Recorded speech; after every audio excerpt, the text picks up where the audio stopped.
January 17, 1781.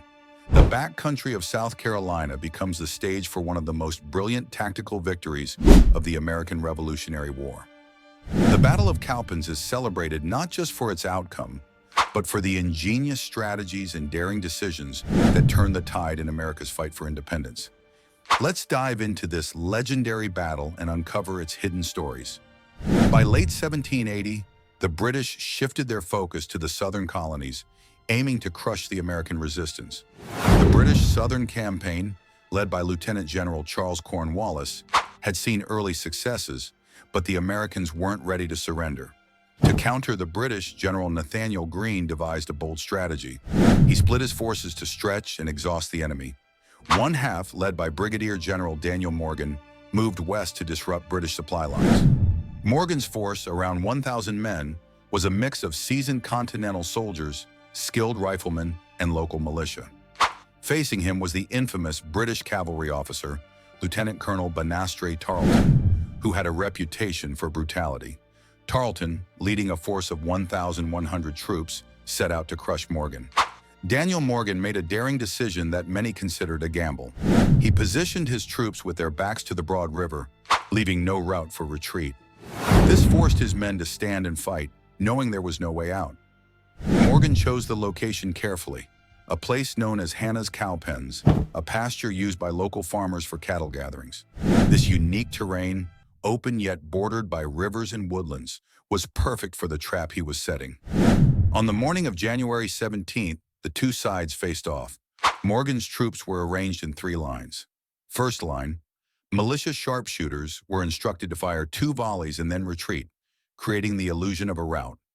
Second line, a larger group of militia stood ready to fire a few more volleys before falling back a third line. The backbone of the force, seasoned Continentals, waited for the British to advance. Morgan's plan relied on one critical element, the often underestimated American militia. These militia were known for being unreliable, but Morgan had faith in their ability to execute a complex maneuver, firing and retreating strategically to lure the British into a trap.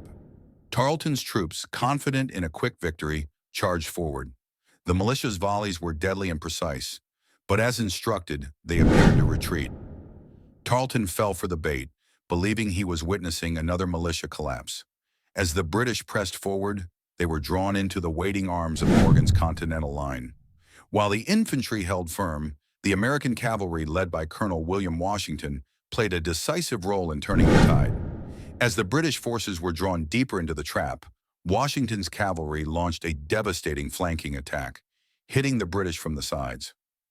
In a dramatic moment, Washington even engaged in a saber duel with Banastre Tarleton himself. Tarleton narrowly escaped capture, fleeing the battlefield with only a handful of his men. Then came the masterstroke, the double envelopment. As Tarleton's troops pushed forward, Morgan's militia reformed and struck the British from behind. At the same time, the American cavalry closed in from the flanks. Surrounded on 3 sides, the British force crumbled under the pressure. The result was one of the most effective uses of double envelopment in American military history. The British suffered a devastating defeat, losing over 800 men to casualties and captures, compared to only 72 American losses. Among the American leaders was Andrew Pickens, who had previously sworn not to fight against the British after being captured. But he broke his parole to join Morgan, leading his militia with a vengeance. Legend has it that the night before the battle, Daniel Morgan had a prophetic dream foreseeing his victory at Cowpens. Whether true or not, his tactics and leadership turned this dream into reality. The victory at Cowpens wasn't just a tactical triumph, it was a turning point in the Southern Campaign. It boosted American morale, crippled British plans in the South, and set the stage for Cornwallis's ultimate surrender at Yorktown. Today, the Cowpens National Battlefield stands as a testament to American ingenuity and bravery. This battle proved that with strategy, resolve, and a bit of daring, the seemingly impossible could be achieved. Cowpens remains a shining example of tactical brilliance that continues to inspire military leaders to this day. Thank you for joining us on this journey through one of the most brilliant battles of the American Revolution. If you enjoyed this deep dive into the Battle of Cowpens, Don't forget to like, share, and subscribe for more historical insights. What other battles or figures would you like us to cover next? Let us know in the comments below. Until next time, keep exploring history.